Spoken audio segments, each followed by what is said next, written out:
Hello guys, I am advocate Dishank from Dishank law academy. आज हम पढ़ने जा रहे हैं आपका डॉरी प्रोहिबिशन एक्ट का सेक्शन 7।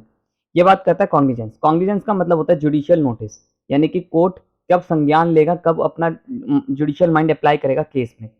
अब कोर्ट ये कह रहा है कि इसमें सीआरपीसी में जो लिखा है वो तो बात मानी नहीं जाएगी। अगर मान लीजिए डॉरी प्रोहिबिशन एक्ट में कोई बात लिखी है और सीआरपीसी में लिखी है, तो डॉरी प्रोहिबिशन एक्ट की सेम बात अगर दोनों में लिखी हुई है तो इसकी मानी जाएगी, इसकी नहीं मानी जाएगी। तो पहले तो यही कह रहा है नो कोर्ट। अब इसका कौन कोर्ट ट्रायल कर सकता है? इसका कोर्ट ट्रायल कर सकता है एमएम और जुडिशियल मजिस्ट्रेट फर्स्ट क्लास, दोनों रैंक में एक ही होते हैं।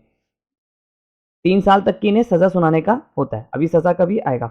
No court shall take cognizance of any offence under this section except. अब इसमें कब ले सकते हैं जुडिशियल माइंड, अपना कब अप्लाई करेगा कोर्ट?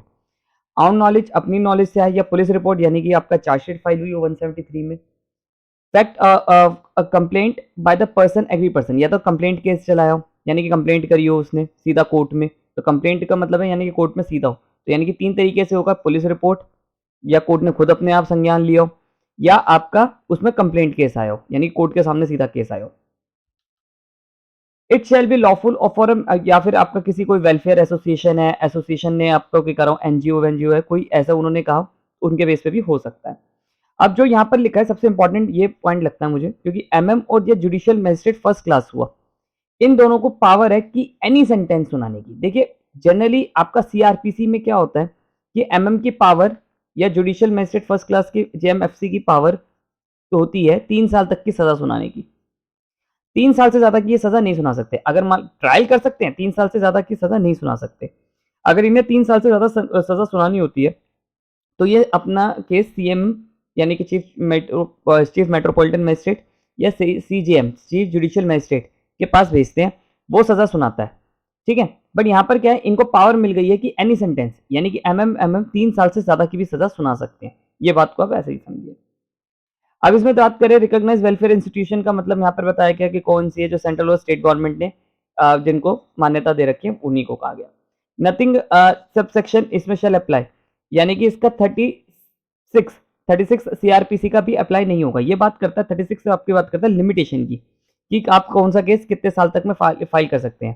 ठीक है, मतलब 2 साल के जिसमें 2 साल तक की पनिशमेंट है उसे 2 साल तक में केस में फाइल कर सकते हैं, लिमिटेशन की बात करता है। पर यहाँ लिमिटेशन नहीं है। डॉरी प्रोहिबिशन एक्ट में आप कोई अगर सेक्शन 3, 4, 5 या कोई भी ऑफेंस आपके साथ हुआ, आप उसकी कभी भी एफआईआर करवा सकते हैं, या मतलब उसकी कुछ कर सकते हैं। अब यहाँ पर एक ये इम्यूनिटी दी हुई है सब सेक्शन 3 में। ये बताया गया कि जो स्टेटमेंट होगी, रिकॉर्ड होगी किसकी, आपके एग्री पर्सन की यानी कि वुमेन की, ठीक है, उसकी उसके ऊपर कोई केस नहीं लिया जाता। मान लो उसकी कोई बात गलत साबित होती है, या वो कोई पॉइंट अपना प्रूफ नहीं कर सकते, तो उस पर आप मानहानि का केस नहीं कर सकते।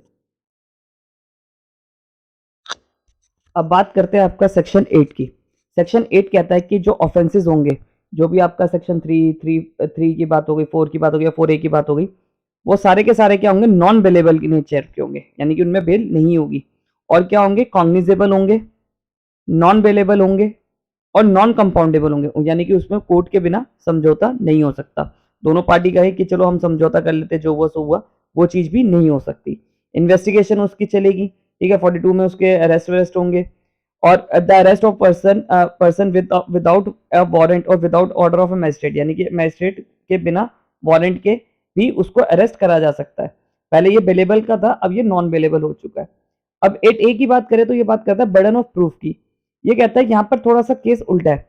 देखिए जनरल रूल क्या कहता है, जनरल रूल क्या कहता है, जो प्रोसिक्यूशन है यानी कि जो केस लेकर आया है, क्रिमिनल में भी हो, और अक्यूज है, अक्यूज तो इनोसेंट माना जाएगा जज के आगे। प्रोसिक्यूशन को अपना केस प्रूफ करना है कि इसके ऊपर अक्यूज के ऊपर केस को प्रूफ करना है। पर यहाँ पर जरा थोड़ा सा उल्टा हो जाता है। यहाँ पर ये अपना जो एलिगेशंस लगाए हैं इसे प्रूफ करने की जरूरत नहीं है, अक्यूज को प्रूफ करने की जरूरत है। बट अनलेस अंटिल, जब तक ये प्रूफ ना लिया है। अब एक बार पढ़ते हैं क्या है, where any person is prosecuted for taking abetting the taking any dowry section 3 और demanding section 4, the burden of proving that he has not committing under this section shall be on him.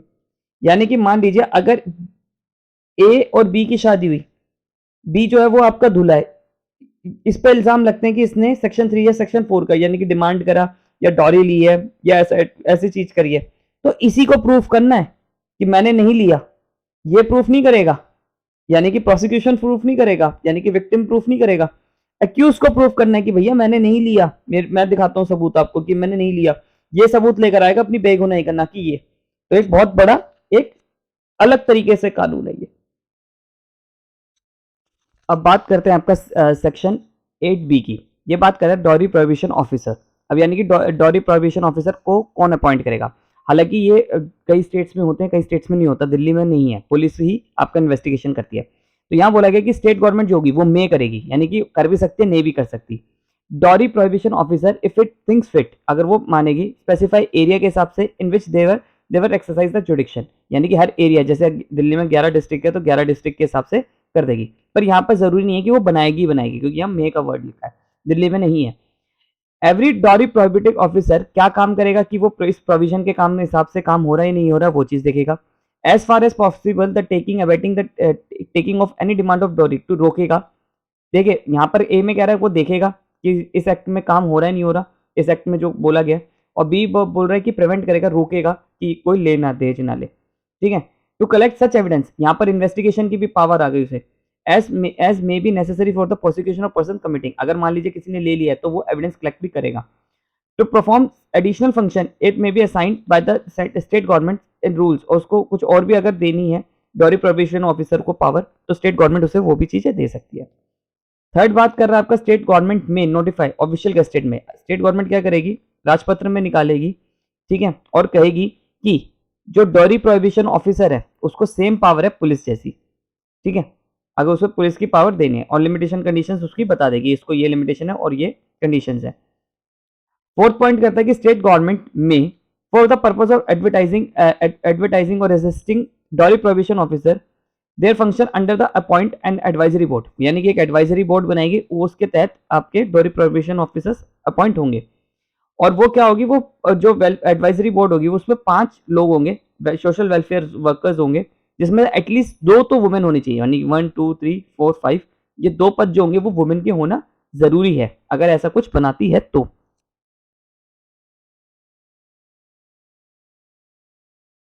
अब बात करते हैं आपका section 9 में। Section 9 simply बात बताता है कि कौन आपका पावर रूल्स बना सकती है। सेंट्रल गवर्नमेंट बना सकती है इस एक्ट के अंदर, और अगर बनाती है तो उसको दोनों हाउसों में पार्लियामेंट में जाना पड़ेगा, 30 डेज में पास करवाना पड़ेगा। सिंपल सेक्शन 9 ये बात करता है। सेक्शन 10 ये कहता है power of a state government, state government भी रूल्स एंड रेगुलेशन बना सकती है, किसके अंदर, 8A8B से रिलेटेड जितने रूल्स हैं, ये सिंपल से ये बात करती है। आई होप आपको मेरी वीडियो पसंद आई हो। अगर आपको मेरी वीडियो पसंद आई हो तो चैनल को सब्सक्राइब करिए। आज हमारा डॉरी प्रोहिबिशन एक्ट खत्म हो गया।